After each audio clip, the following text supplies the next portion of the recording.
Some women live in marriage like shadows. They have a title, a responsibility, but they seem to be gradually dying away. Once Elena Hartmann had thought of marriage as a gentle place to land. A porch swing in late spring. A friend who observed your shoulders were slumped. But 6 years later she had silence. Clean, polite, and empty. The type that echoed louder than any conflict. In Asheville, North Carolina, the morning was spring. The River Arts District glowed goldenly. From the outside, Elena's two-story wooden house on Maplewood Lane seemed ideal. But inside, Elena moved like a ghost who had forgotten she used to be alive. She woke to the faint smell of still-present warm milk on the covers. Graham had disappeared already. Once more. The curtains let lovely sunlight pass through them. She stroked the cushion next to her, not to feel warmth but more to tell herself it hadn't always been frigid. The home hummed with its customary silence downstairs. Her mother-in-law, Millicent, glided through her ceremonies like a queen. Breakfast made, judgments rendered silently. Sitting at the kitchen table, Elena cradled a cup of tea she had not asked for and listened to the clink of dishes and the unsaid disappointment in every movement.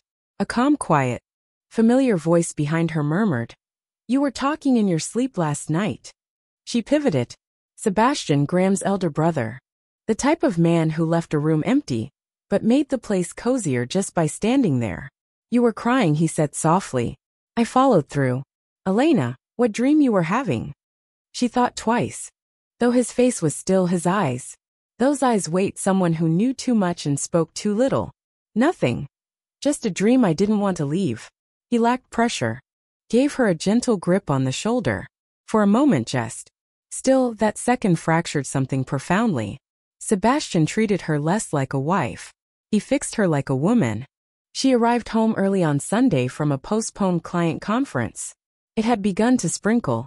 She kicked off her heels, walked barefoot on the living room carpeting, and let the silence encircle her like a lost melody. The air smelt pine, dried cinnamon, thus coffee. Sebastian was in the kitchen pouring into a thermos while sleeves were pulled up. "Back early," he said. They postponed. Returning to the office did not appeal to me. He nodded. There were no questions. Just for understanding. He silently put a cup of tea in front of her. She grabbed for it and their fingers brushed. It was not anything. An everywhere. A present. A quiet humming. Still clutching the mug, Elena stood at the kitchen island trying to ground herself. She said, "It's humid today." "Absolutely. Still, it's lovely," he said leisurely and kind. Not laughing. Not any flirtatious looks. Though neither dared to say it openly. Just a stillness between two individuals who were no longer acting. That evening her dream came back. Rain running across the window. A dark room. Sebastian softly and respectfully lifting her, his clothing dropping to the ground. Their mouths opened in agonizing kisses.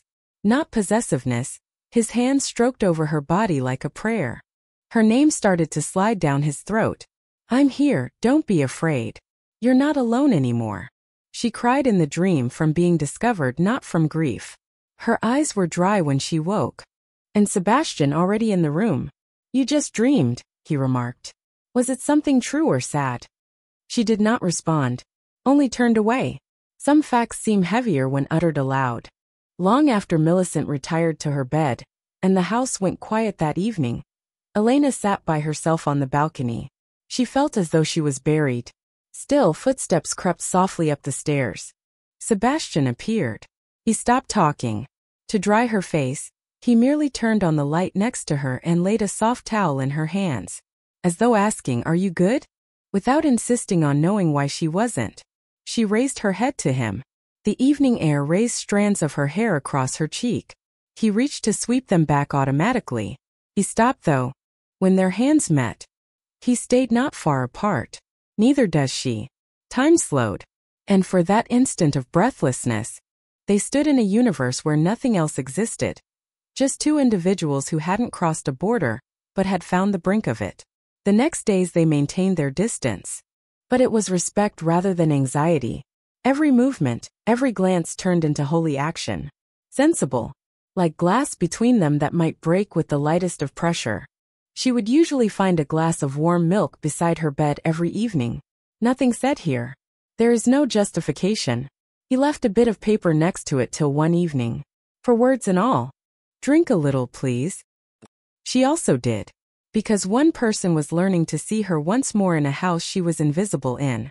Sebastian stopped just for a breath, every time he descended the hall. Just long enough to allow her to sense it. She occasionally caught the angle of his eye, not straight, only slightly turned. As though his eyes asked without sound, "Are still here? Are you still here?" And perhaps quietly as well. "I sorely miss you as well." He put a towel by her hand that night. He told her he saw everything, not asking whether she was okay. Every day has events when the air seems different, heavier, anticipatory, like something holy about to shatter loose. Elena stood in the shower that evening, steam swirling about her like a curtain. Though the mirror was foggy, she peered at it anyway, as if she could cut truth from mist. Her chest rose and dropped with a subtle eagerness. Her skin was still wet. She had hundreds of times stood before this mirror. Nothing like this, though. Something in her was waking tonight. She reached beneath the sink for the drawer and pulled out the silk dress. Creamy white color. Flowy. Clothes knit. She hadn't worn it in years. Not since Graham had scowled and remarked, "It's too much." "You are trying to demonstrate what?" She folded it away back then like a sin. She presented it tonight like a recollection. Like a query she was at last prepared to address. The cloth clung to her in areas long forgotten for affection, as she slipped it over her body. The waist's curvature, her shoulders slant, the rise and collapse of breathing, felt more like clothing than armor. It was like home. She strolled barefoot down the hall, her floor chilly under her. Every stride was deliberate, as though she were approaching someone, but more honestly toward herself. Sebastian was wiping a glass in the kitchen. Time stopped as he turned to meet her. He stayed silent. He did not grin. He merely watched her the way men view mountains, awed, respectful, unable to believe they are real. Breathless, he whispered at last, "Beautiful." The word opened doors for them. Just as they were separating, she thanked him not at all. "Flirting is not something I do." She simply stood there, breathing, letting someone see her. She had missed seeing most of all. She moved forward one step at a time, then once more. She also didn't flinch as his hand reached softly for her back's tiny. Her lips opened instead with a whisper bearing years of quiet. "I am aware of this being improper. But let me be mistaken once. If loving you helps a lady who is gradually dying." Sebastian didn't respond. He was not obliged, of course. His arms pulled her near, encircling her. Not urgently but with gravity instead. Like his absence from her all this year. Their mouths collided, tentative at first. Then down further. Richer. Hungarian. But it was not a lust. That was remembering. His hands trailed her like a map he had committed to memory in another life, sliding over her arms and down her back. He kissed her neck in the curve. Her collarbone. Right above her heart was the space. She murmured his name, driven by recognition rather than necessity, and he responded to her with presence rather than promises. Their moving together was not frenzied. It moved slowly, much like music would have. Like poetry not spoken for much too long. Not to grab but to honor. He kissed her ribs, her stomach, her thighs. She also shed tears. Not from guilt but from the shockingly accurate reality. None had touched her in years like this. Nobody had listened to her body as though it still had something to say. Then they lay there, wrapped in each other on the rug in the dark. The silence warmed me. Rehabilitation. Full. Sebastian didn't inquire about her condition. He held her exactly as she was. Early dawn. The sun crept gently through the drapes. Elena stood at the window, shawl wrapped around her shoulders. Her half-packed suitcase was right here. She moved with clarity merely, not with urgency.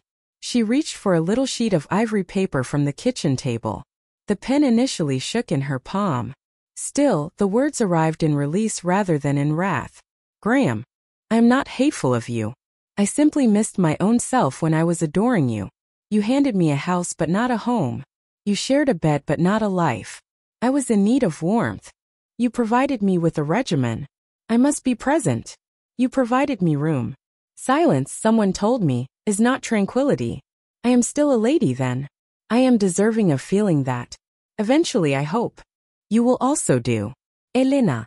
She gently folded the letter, put it in an envelope, and slid it across the middle of the table. Not one more thing to say. She paused, then reached for her coat and keys. Glancing around the kitchen, at the silky towel folded on the chair, at the faint cup ring left by the tea Sebastian had brought, she grinned.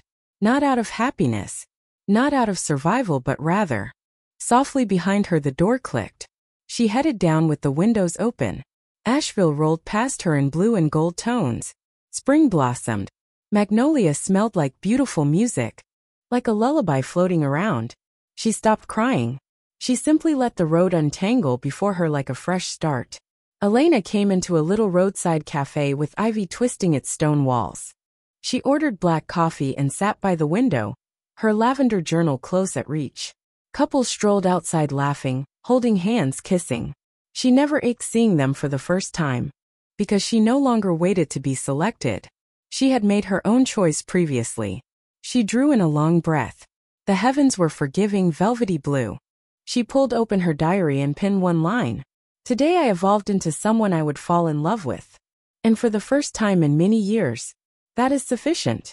6 months went like a soft song murmured. Not drama at all. No explosions. Just the silent unfolding of a lady remembering who she was before the world advised her to be smaller. Elena leased a little flat on Biltmore Avenue, with a view of a Maple Line junction. She could see an ancient bookshop, a light flickering at 6:17 every evening.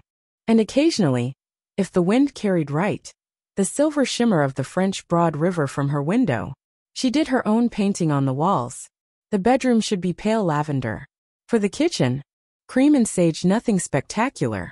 Just colors that didn't call for authorization. Every morning she made her own coffee. Strong. Not even sugar. Exactly like her. Her balcony included a little lavender plant. A gift from the proprietor of the cafe down the street. With a smirk she had replied, "You look like someone who would chat to plants." Elena did as well. In whispers sometimes, in quiet other times. But always with caution. She was working freelance right now. 2 multinational businesses. Changing hours. There is not any office politics. No Millicent positioned over her shoulder. Her laptop, just her. And the quiet background jazz music. She would stroll along the river trail most evenings, allowing the delicate rustle of leaves to match her pace and sporadic saxophone drift from a nearby pub. She avoided cosmetics unless she specifically wanted it. Ignored her phone unless she absolutely needed it. She was also not waiting for calls for confirmation for someone to ask whether she was fine for first time in years. She was simply what she was. It was a lovely afternoon in Asheville at the time. Elena was seated outside the same cafe drinking iced hibiscus tea, while her fingers lazily turned over a tattered poetry book. She raised her head and time contracted.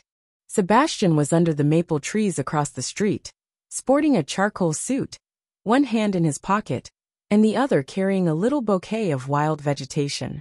As yet he had not seen her. But when he accomplished, his eyes didn't enlarge. His mouth stayed closed. He simply smiled. Softened. Some. Like he had been moving steadily toward this moment every single day since she left. Not fast, but with a steadiness that caused her heart to hurt. He crossed the street. He ignored Hi as he got to her table. He simply raised a firm, warm, unshakable hand. She also stretched and dropped hers into his.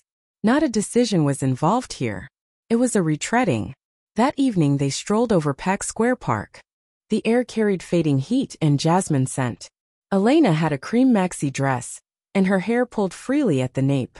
Sebastian matched her speed and never lingered behind or walked ahead. Their conversation was minimal. They had no need of doing. Between them, the space seemed holy rather than quiet. Returning to her flat, she unlocked the door and stopped uncertain. He did not move ahead. He waited. She saw his gaze and saw the patience, the yearning, the reverence. She sidestepped. He entered not a place, but rather as someone visiting a house. Within it was silence, cozy, overflowing with her. She turned on a little candle. The flame waved softly, as though it were bending in thanks. Sebastian pulled off his coat and set the bouquet on the kitchen counter. Neither lilies nor roses were involved. Just wild foliage, a few ferns, and something like eucalyptus. You brought me a jungle, she said. He answered quietly. I brought you peace. Later they hardly touched as they sat on the couch. I didn't follow you, he said. I awaited. She descended. I wanted to be sure I wasn't rushing to someone once more. That I was moving toward myself. He agreed. That's the reason I delayed coming sooner. She faced him. I am not the same lady today. Good, he remarked. He grabbed her hand and lay it across his chest. Under her hand, his heart rhythmically slowed and steadied. You are not my rescuer, she said. He said, I don't want to be. Their lips locked, deliberate and slow. This time there was not desperation. There is no pain. Simply friendliness. Acquaintance. A kind of love waiting but not demanding. They moved together to commemorate their survival of the past rather than to run from it. She placed her head on his chest later that evening as they snuggled under the lovely cotton blankets. She said softly, I feel like I'm finally living in my own skin. He went down her back, running his fingertips. You are brilliant. I'm free. He planted a quick kiss on her forehead. You were perpetually free. You narrowly missed the exit point. Street lamps glowed outside against a light mist. Inside, Elena slept, from tranquility rather than from tiredness. Sebastian never moved in the next weeks. Just a few blocks away, he leased a little one-story house. So I never take your space for granted, he remarked. Every few days he would visit carrying a bottle of wine, a book of poems, or a branch of something green from the forest. They shared in cooking dinner. They used to dance in the kitchen occasionally. Other evenings they just read silently, legs entwined, jazz humming through the walls.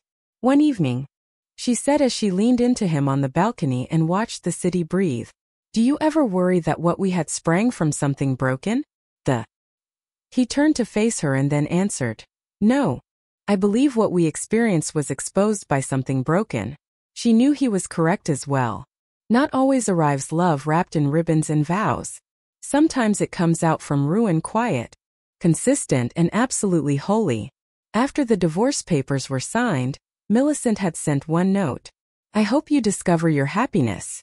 Elena ignored it. Since happiness is nowhere to be discovered. It's constructed, irrigated, safeguarded. And every morning she cared for her lavender plant, every time she mixed her coffee, every time she decided against old ghosts. She was selecting happiness. They came back from a lovely outdoor performance one summer evening. Moonlight poured across her living room. Laughing, she dropped off her shoes and Sebastian reached for her hand. His hand lightly gripped her waist for a beat longer as she passed him. She rounded. She said, I feel alive again. Grinning slightly, he swept her hair behind her ear. That's because right now you are with someone you really want. She leaned toward him, not to be saved. She wanted to be near the calm man who had waited without claiming, loved without demanding, and reminded her though, the most holy type of love is the one you start with yourself. And last, Elena had done just that.